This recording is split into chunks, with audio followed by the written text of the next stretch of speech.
Hello, this is the reminder that a press conference by UN High Commissioner Michelle Bachelet will be starting in about 2 minutes. Thank you for your patience. There's obviously an awful lot of interest in this. We will be starting at the 8 p.m. your time in Guangzhou. Thank you for your patience.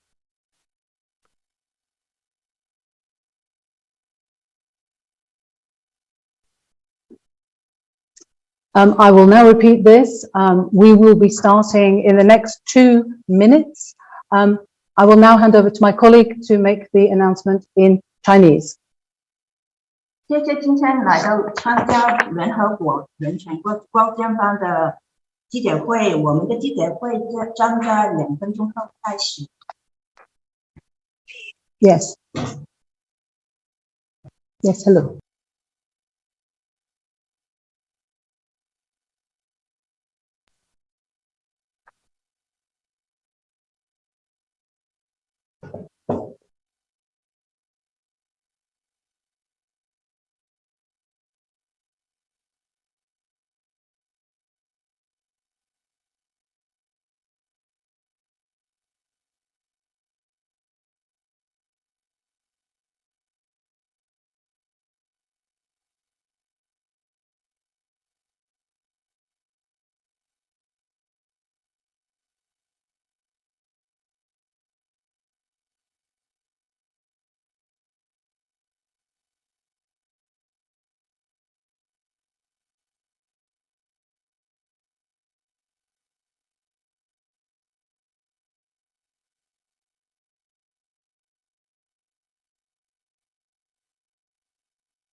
Hello, this is a reminder that a press conference with UN High Commissioner Michelle Bachelet will be starting shortly. Thank you for your interest and your patience.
Hello and welcome. I am Liz Stossel from the UN Human Rights Office. I would like to welcome you to this press conference by the UN High Commissioner for Human Rights, Michelle Bachelet, at the end of her 6-day official mission to China. We thank you for your interest. May I first point out that we will be issuing her statement at the end of the press conference, and we will also be making video available. We will also have interpretation, consecutive interpretation in Chinese. So I would like now to ask my colleague to make this announcement in Chinese. 欢迎大家今天来到参加联合国人权高尖班的新闻发布会，我们感谢你的关注。今天我们在记者会后会发表高级专员的讲话，中文跟英文。我们今天还会有这个提问的时间，我们还会提供这个翻译。Thank you. The High Commissioner will, as usual, make her statement now. So, High Commissioner, the floor is yours.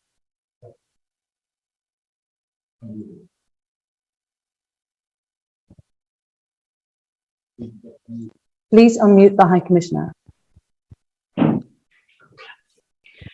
Good evening, and thank you all for joining me here today. This press conference has to be virtual, given the COVID-19 restrictions in place. But I hope this means that those of you who may otherwise not have been able to travel here from different parts of China have been able to join. Let me start by thanking the government of China for its invitation. For the first time in 17 years, the High Commission of Human Rights has been able to travel to China and speak directly with the most senior government officials in the country and other interlocutors on key human rights issues in China and globally. I appreciate the government's efforts in making this visit happen, particularly the arrangement for my virtual meeting with President Xi Jinping. I was also able to meet with State Councilor Wang Yi, the Chief Justice of the Supreme People's Court, and with senior officials on public security, justice, ethnic affairs, and human resources, the State Procuratorate, and the governor of Guangdong Province. I also met with the All China Women's Federation, and during my 2 days in Kashgar and Urumqi, I met with a range of officials, including the Secretary of the Chinese Communist Party of the Xinjiang Uyghur Autonomous Region, the governor and the vice governor in charge of public security, among others. I visited Kashgar Prison and the Kashgar Experimental School, a former vocational training and education center, among other places. In addition, I was able to interact with civil society organizations, academics, and community and religious leaders, and others inside and outside the country. In advance of my visit, my office and I met virtually with a number of civil society organizations that are working on issues related to Xinjiang, Tibet, Hong Kong, and other parts of China. My visit has also been informed by the work of the UN Human Rights Mechanisms on China over many years, and the preparatory work done by my office and my advanced team that arrived in China on the 25th of April. I should state from the outset what this visit was and what it wasn't. This visit was not an investigation. Official visits by a High Commissioner are by their nature high profile and simply not conducive to the kind of detailed, methodical, discrete work of an investigative nature. The visit was an opportunity to hold direct discussions with China's most senior leaders on human rights, to listen to each other, raise concerns, explore, and pave the way for more regular, meaningful interactions in the future, with a view to supporting China in fulfilling its obligation under international human rights law. Considering China's significant role in multilateralism, the visit was an opportunity for me to also discuss several other regional and global issues where China can use its leverage to bring political solutions. To those who have sent me appeals asking me to raise issues or cases with the authorities, I have heard you. Your advocacy matters, and my visit was an opportunity to raise a number of specific situations and issues of concern with the government. I will continue to follow up on such issues and instances of concern on a sustained basis. It would be presumptuous of me to try to encapsulate the full complexity of this vast country's human rights situations in one statement, but allow me to highlight the key topics we were able to discuss at length. Poverty alleviation and the eradication of extreme poverty, 10 years ahead of its target date, are tremendous achievements of China. The introduction of universal health care and almost universal unemployment insurance scheme go a long way in ensuring protection of the rights to health and broader social and economic rights. China's efforts in support of the multilateral 2030 agenda and the Sustainable Development Goals, both at home and internationally, are also valued. We stress the importance of advancing gender parity and appropriate geographical distribution. Over the years, there has been important legislative and judicial reforms. On gender equality, I welcome revision of the law on protecting women's rights and interests, which should bring about several improvements for protection of women's rights.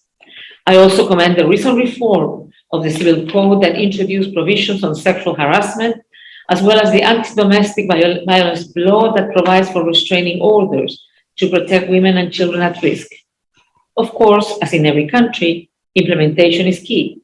So it will be important for the authorities to be vigilant in that regard and respond to concerns about how the law is applied in practice. I would like to see more women at all levels of political representation and have encouraged businesses to create the conditions for more women at the top as well. I welcome China's stated aim of ensuring quality development closely linked to strengthening the rule of law and respect for human rights. This is formulated in the Human Rights Action Plan of China and other policy documents. My team had in-depth discussions on how national legislations and practices must reflect international human rights laws and standards, particularly in relation to law enforcement and judicial procedures, and we look forward to continuing to share our expertise with the government and the judiciary. The commitment in the Human Rights Action Plan of China to enforce more rigorous procedures for reviewing capital sentences and implement a more stringent mechanism for reporting and reviewing death penalty cases is also welcome. It is important to issue data on the death penalty, and I do hope China will join the growing international momentum towards abolition of the death penalty. In my discussions with senior officials, the themes of development, peace, and security arose in every meeting. Of course, for development, peace, and security to be sustainable, it needs to be inclusive and rooted in protection of human rights. I share the concerns of a number of UN human rights mechanisms about laws and policies to counter terrorism and radicalism and their application. Violent acts of extremism have a terrible, serious impact on the lives of victims, including those tasked to protect the community. But it is critical that counter-terrorism responses do not result in human rights violations. The application of relevant laws and policies and any mandatory measures imposed on individuals need to be subject to independent judicial oversight with greater transparency of judicial proceedings, and all victims must be able to seek redress. In the Xinjiang Uyghur Autonomous Regions, I have raised questions and concerns about the application of counterterrorism and de-radicalization measures under broad application, particularly their impact on the right of Uyghurs and other predominantly Muslim minorities. While I'm unable to assess the full scale of the VETCs, I raised with the government the lack of independent judicial oversight of the operation of the program, the reliance by law enforcement officials on 15 indicators to determine tendencies towards violent extremism, allegations of the use of force and ill treatment in institutions, and reports of unduly severe restrictions on legitimate religious practices. During my visit, the government assured me that VETC system has been dismantled. I encourage the government to undertake a review of all counterterrorism and de-radicalization policies to ensure they fully comply with international human rights standards, and in particular that they are not applied in an arbitrary and discriminatory way. Before coming to China, I heard from some Uyghur families now living abroad who have lost contact with their loved ones. In my discussion with the authorities, I appealed to them to take measures to provide information to families as a matter of priority. I also share the concerns of UN human rights mechanisms about legitimate activities by lawyers, human rights defenders, and others being penalized under the national security framework. UN human rights bodies have found the system of residential surveillance constitute arbitrary detention and have called for its repeal. My interactions with NGOs in China were also enriching. There is important work being done to advance gender equality, the rights of LGBTI people, of people with disabilities, and all the people, among others. China has a tradition of grassroots engagement, and I cannot overstate how important this is. Broadening the space for meaningful participation and advocacy by civil society is crucial to strengthen participation and the freedom of expression. On the Tibet Autonomous Region, it is important that linguistic, religious, and cultural identity of Tibetans be protected, and the Tibetan people are allowed to participate fully and freely in decisions about their religious life and for dialogue to take place. I discussed education policies in the Tibet Autonomous Region and stressed the importance of children learning in their own language and culture in the setting of the families or communities. The Hong Kong Special Administrative Region has long been respected as a center for human rights and independent media in the region. It is important that the government there do all it can to nurture, not stifle, the tremendous potential for civil society and academics in Hong Kong to contribute to the promotion and protection of human rights in the HKSAR and beyond. The arrest of lawyers, activists, journalists, and others under the national security law are deeply worrying. Hong Kong is due to be reviewed by the UN Human Rights Committee in July as a party to the International Covenant on Civil and Political Rights. I have called on China to also ratify the covenant, which it signed in 1998. China's recent ratification of the two International Labour Organization conventions, Labour Convention 29 and 105 on forced labor, once deposited, will be a welcome and an important starting point for protecting fundamental principles and rights at work. Beyond ratification, it will now be important to build a broad-based system encompassing not only on labor inspection and enforcement, but prevention and due diligence. Civil society actors, including business, trade unions, NGOs, and the media, also have an important role to monitor compliance and highlight gaps. I encourage China to engage constructively with ILO. I was also able to engage with a representative of China's business community, and I'm encouraged to see Chinese companies and sectors embracing human rights standards for their operation and supply chain.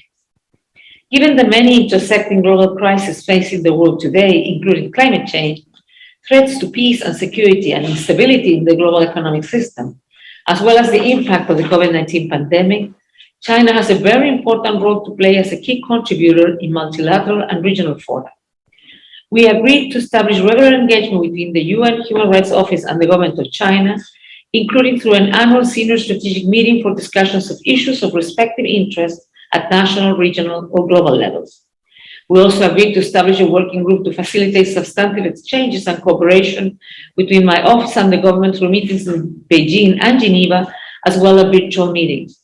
This working group will organize a series of follow-up discussions about specific thematic areas, including but not limited to development, poverty alleviation and human rights, rights of minorities, business and human rights, counterterrorism and human rights, digital space and human rights, judicial and legal protection and human rights, as well as other issues raised by either side. This will allow for a structured engagement by my office with China on a number of human rights issues. And this is especially important that my office does not have a country presence. The working group will also provide a space for us to bring to attention of the government a number of specific matters of concern. The government has also stated that it will invite senior officials from the office to visit China in the future. I spoke to everyone I met in China, regional and national officials, civil society, academics, diplomats, and others with candor, with a sincere desire to make progress on the promotion and protection of human rights for all. I hope we can build on this open and frank approach to carry forward these exchanges in a meaningful and impactful way. I thank you. Thank you, High Commissioner, for your statement. We will now go to questions, which we will take two at a time. And I would ask, if you are interested in asking a question, that you please raise your hand. I will now ask my colleague to say this in Chinese. 谢谢高级专员。现在是发问的时间，如果你有兴趣发问的话，请你举手。 Thank you. If I may take as the first question from CCTV. Colleague, could you please interpret in Chinese? CCTV. 首先是央视的朋友，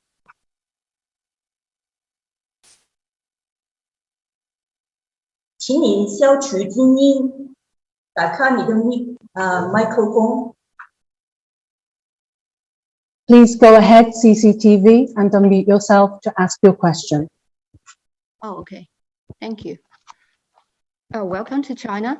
请你解释。 Please go ahead, CCTV. OK. 请允许我用中文提问。可以听到吗？ Can you hear me? We can. Yeah. Okay. Could you please allow me to raise question in Chinese? Thank you. 5月24号，我们看到美国德州小学又发生了严重的枪击案，造成了19名的儿童死亡，这非常让人痛惜。联想到美国长期存在的严重的种族主义、种族歧视，以及在海外设立黑监狱，针对难移民的强迫劳动，以及滥施单边制裁、侵犯他国人权等问题。请问高专对此有何评论？您是否准备对美国在国内外都存在的严重的侵犯人权问题来进行调查？谢谢。Thank you. Interpreter, could you please interpret for the High Commissioner?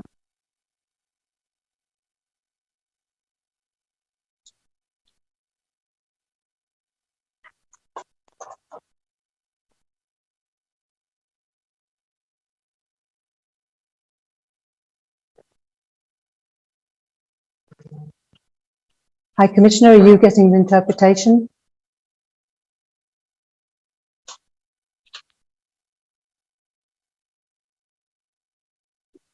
Unmute the High Commissioner, please. I have not received the interpretation yet. Okay, if we maybe can move to the next question while the interpretation is prepared. Can I please call on, I think, Reuters, Tony Munro. Tony, please unmute yourself.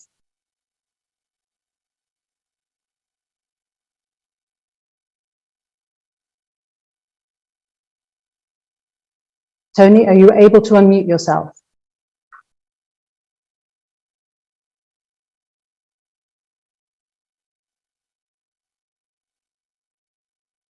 Okay, while we wait for Tony to unmute, interpreter, please interpret the first question to the High Commissioner.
Okay, can we please bring in Tony Munro from Reuters?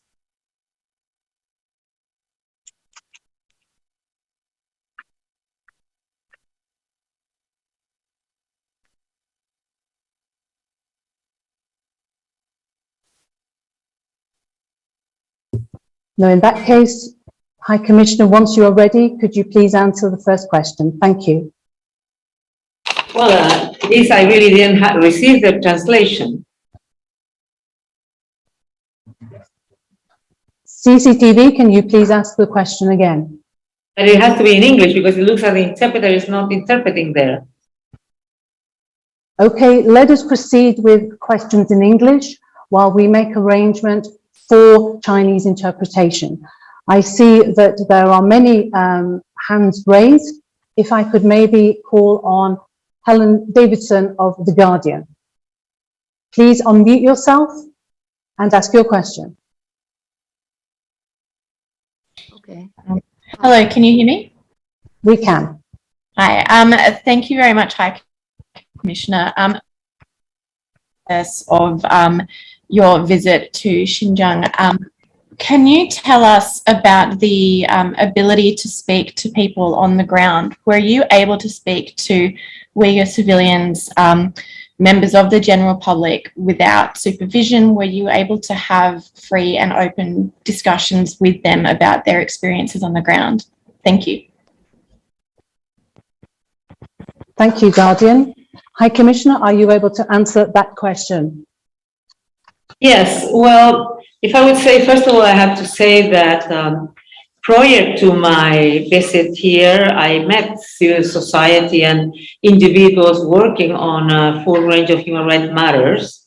My advanced team also met members of civil, and I myself also met members of civil society while I have been here in China, in Guangdong and in Xinjiang, including a number of organizations that are partnering with the UN. And all of these conversations and this meeting were organized by us. They were unsupervised and were organized by us as OACHR. Of course, being part of a bubble because of the COVID-19 restrictions, we could meet some people and not everyone. I mean, it's like happened with COVID-19, but the people we were able to speak to, it was in an unsupervised manner. Okay, thank you, High Commissioner. If we could maybe move on, I hope that the interpretation will now happen, because I would like to ask the Nanfang Daily to ask their question. My colleague will call on Nanfang Daily in Chinese. 现在是南方日报的朱小芳，请你发问。Nanfang Daily, please unmute yourself and ask your question. Thank you. Okay, thank you. And my question is, I want to know that are there any outcomes to get from your this visit to China? And what is your comment on China's effort and achievement in improving and protecting human rights? Thank you. High Commissioner, are you able to ask that question, answer that question, please? Yeah.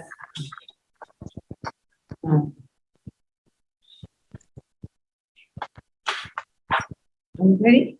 Okay. Well, I have to say that first of all, that the visit was an opportunity to raise and discuss concerns directly with China's most senior leaders, and as well as with officials performing different functions on the ground. So it provided an opportunity for me to better understand the situation in China, but also for the authorities in China to better understand our concerns and to potentially rethink policies that we believe may impact negatively on human rights. And I hope that my visit will have encouraged the government to review a number of policies to ensure that the human rights will be fully respected and protected, to build on areas where there have been advances, because I already mentioned in my initial statement all the areas where there are advancements, on all the areas where they're under review, like the women's law, etc. And to strengthen China as a society built on rule of law, transparency, and one that respects and protects human rights of all its people without distinction, in line with international human rights standards. If you want me to tell you which could be maybe the main outcome of the visit, is that, as I said, we had the possibility of discussing at the highest level, and I think this will imply that there will be a lot of areas that we have identified that could be very useful in the future to continue cooperating and collaborating, as I mentioned in my initial remarks. Thank you, High Commissioner. I'm looking at many raised hands, as you can imagine. So forgive me if we just take some time just to see who is raising their hand. I understand that CNN has a raised hand. Selina, could you go ahead with your question, please? Thank you. Hi, Commissioner. Thank you so much for your time. I wanted to ask, I know that you are also working on a separate report on the conditions in Xinjiang that has been years in the making and is supposed to be published in a matter of weeks. Could you talk a bit about, you said your trip was going to provide new understandings. Is any part of your trip going to impact what is in that report? Before, my visit has not been an investigation. I know I'm muted. Okay. Like I said, my visit was not an investigation into China's human rights policies and practices.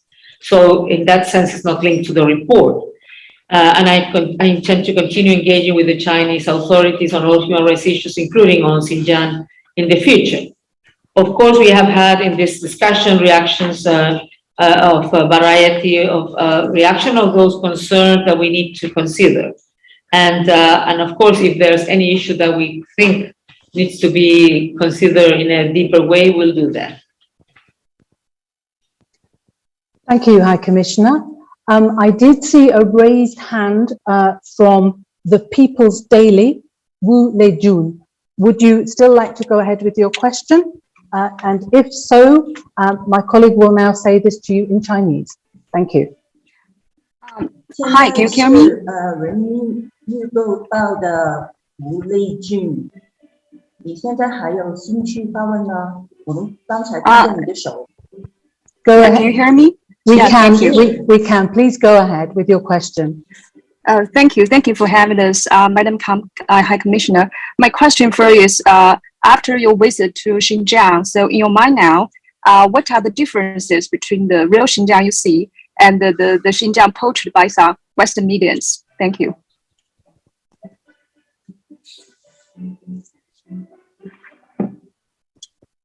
Liz? Yes. Are you able? No. First of all, I think there was a first question. We didn't have the translation, but one of my colleagues here sort of told me the short version of the question because she was not going to translate, and it was about, if I'm not wrong, the school shooting in the U.S., about racial discrimination and all kinds of issues related to the U.S. As probably the majority of journalists know, that after George Floyd's murder, we presented a report at the Human Rights Council on racial discrimination and law enforcement. And in that report, it was not only in the US, it was done mainly in countries of the Americas, including the US, of course, Europe, and that's it, mainly America and Europe. And what we found out is that we did see an important linkage between being an Afro descent and being a person who had bigger vulnerability in terms of how it would be treated by law enforcement.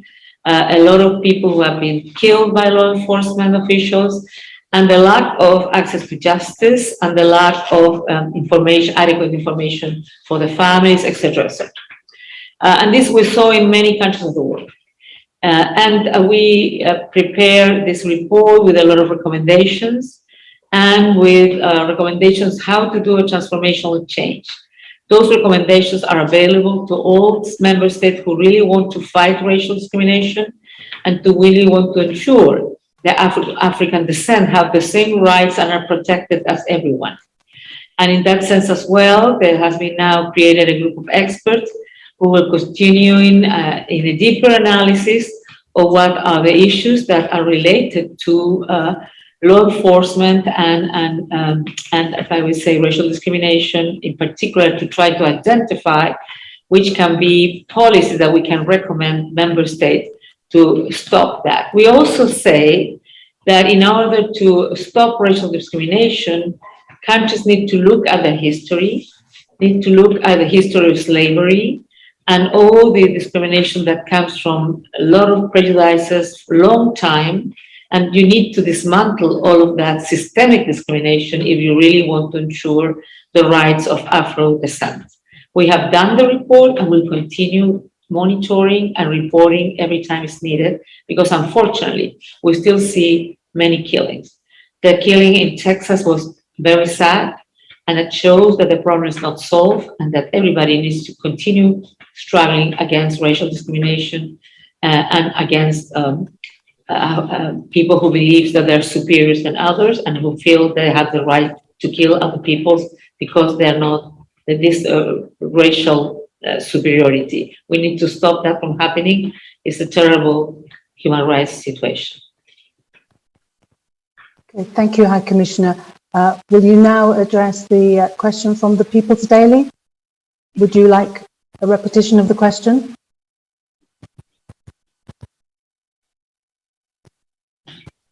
She mentioned the differences.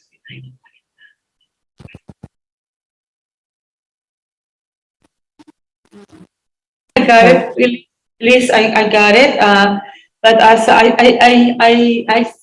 set up in my statement in Xinjiang, yes, we could see, of course, that we visited the exhibition in the hotel of the impact of on the incident of terrorism, 59, if I'm not wrong, the heavy, if I would say, impact on civilians, on police forces, but also against the clerics and even imams, and the terrible situation that it was produced by that, and the terrible impact on the life, the safety, the security on the people living in Xinjiang. And we also discussed that it was important that even though counterterrorism policies do exist in many countries, and they're many times really needed, that we need to be ensured that those policies are in compliance with international human rights law, and that so there are serious allegations that we raised. We understand the need of the state to ensure security for everyone, always, but in particular in the context of terrorism. But we need to be sure, and this is a discussion I have with many countries of the world, that those policies have to be in compliance with human rights law. Thank you, High Commissioner. I'm conscious of time, so if I could take 2 questions this time, and I see that there was a raised hand from the Nanfang Daily, Xu Xiaofeng. Please unmute yourself and ask your question. Thank you.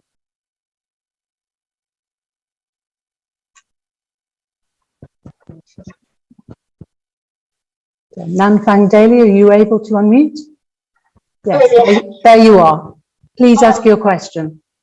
Okay, thank you very much. And I want to ask these questions about what's your comment on the international human rights situation, and how is the China's role in the international human rights governance? Yes, thank you. Thank you very much. May I call a second question? This time, I believe Austin Ramsey, you're there from the New York Times. Austin Ramsey, could you unmute yourself, please, and ask your question? Hello, Commissioner. I'd like to ask you, you mentioned that you had heard the calls of Uyghurs who raised the cases of family members who had gone missing. Can you tell us anything more specifically about that? And in addition, some of those Uyghurs said that their family members had been threatened after making these appeals to you, and some of them said that they had been locked in their homes during your visit, apparently in an effort to keep them from visiting with you. Have you heard about that, and what is your reaction to it?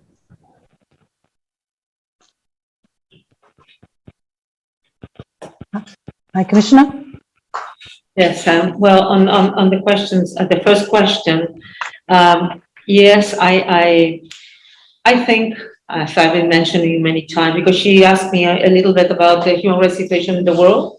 And yes, we all know that we have violations.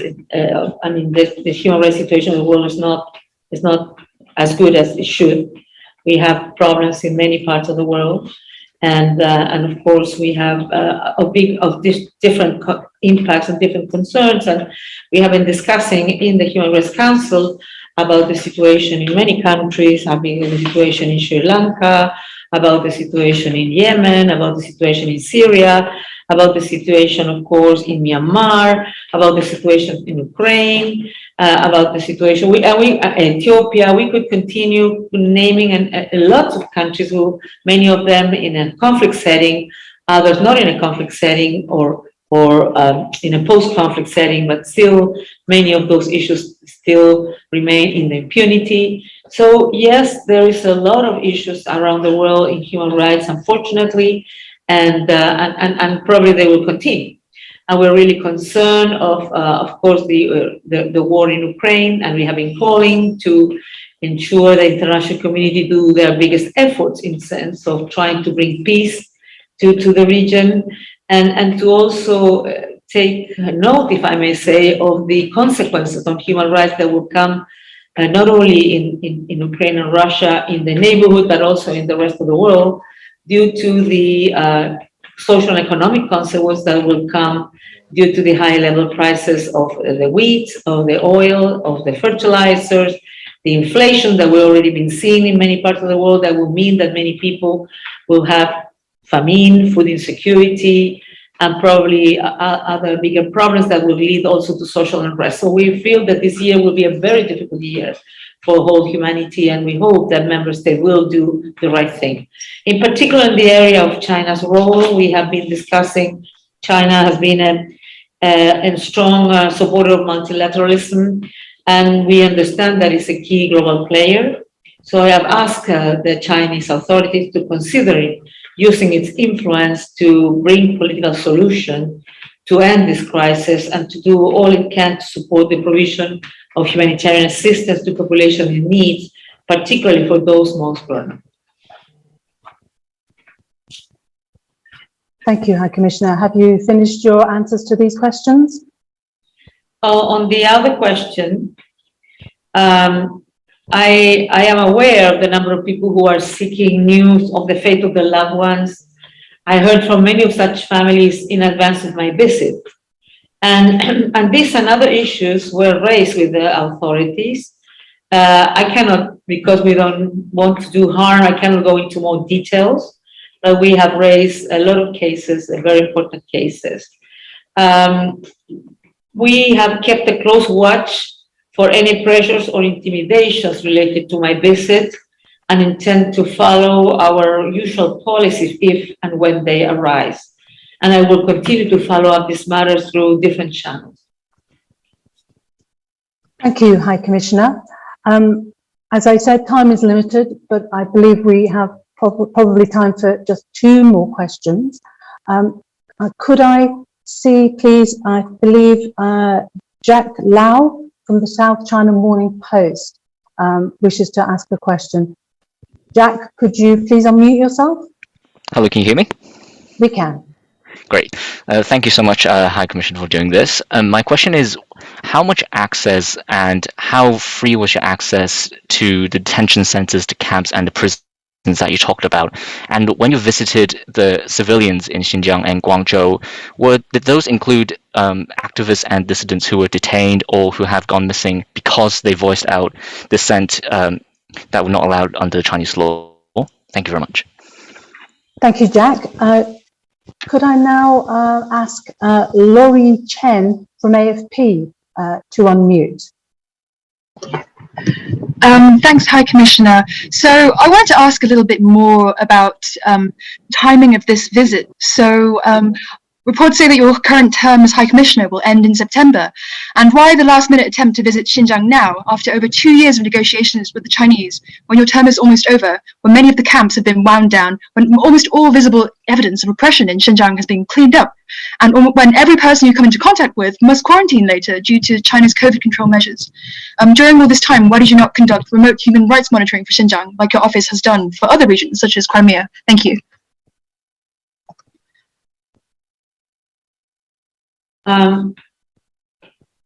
As I said, we had a lot of meetings with a lot of interlocutors, but I understand that your question was particularly related to prisons. Yes, we did visit the current, it's not a closed one, current Kashgar prison. We were able there to visit around, to see the different places, the places that where the prisoners were inside the places in their cells. We could visit the hospital. I mean, different facilities inside the prison.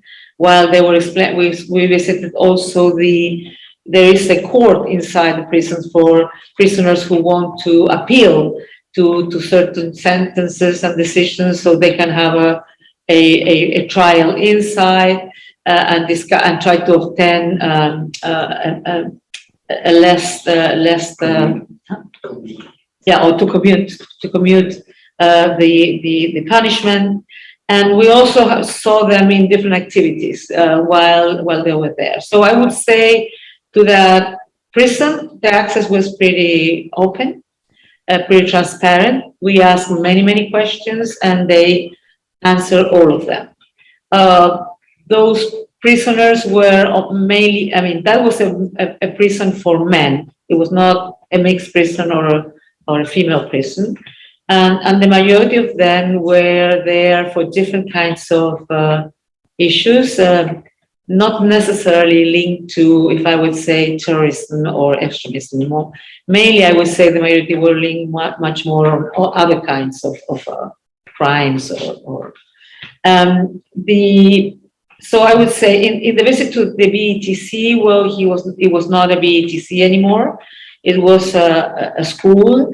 But there was a person who was the vice president of the BETC until October 2009, when that BETC was closed. So we were able to ask we would see, of course, the physical facility and so on, but we were able to discuss with him and others all the issues that have been raised, all the concerns that we have been hearing on the BTC.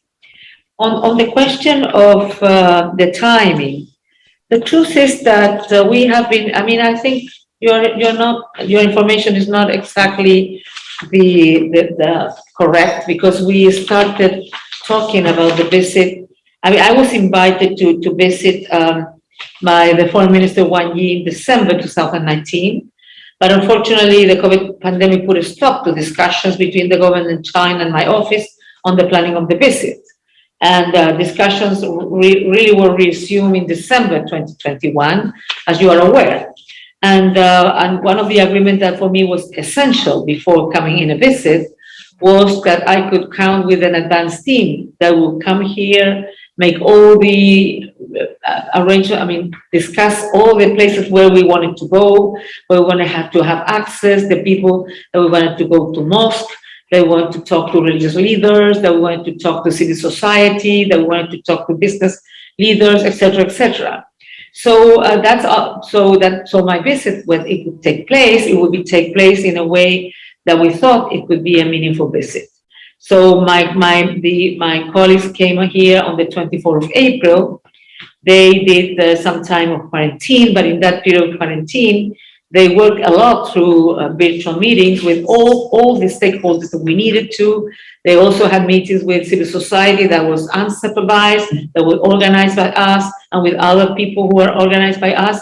So they could really prepare a visit that I would do at this time of the year. And it needed to be now, because it was it could have to be after the Human Rights Council that ended by the end of March. So we needed April to organize and May to come. So that's the reason. And we have been working on this, and this is not the first time that we have expressed concern about the situation in Xinjiang. We have been following this situation closely. As we know, we have been working on an assessment, but of course, it will always need to be shared with the government. So, and we will continue engaging with the authorities on this regard.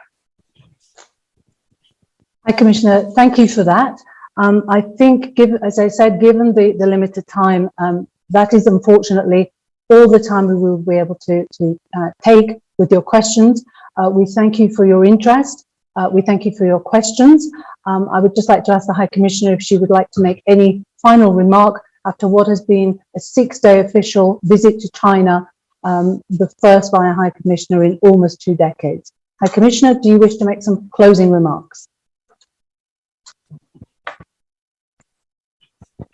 Thank you very much for coming. Thank you for your interest. I'm sorry it has not been as long as probably many of you would like, but we are soon to take the plane back to Europe. And thank you so much for your questions and for your interest. Thank you, High Commissioner, and thank you to all. Thank you from the High Commissioner and the team with her, and also from the UN Human Rights team here in Geneva. Good evening. Record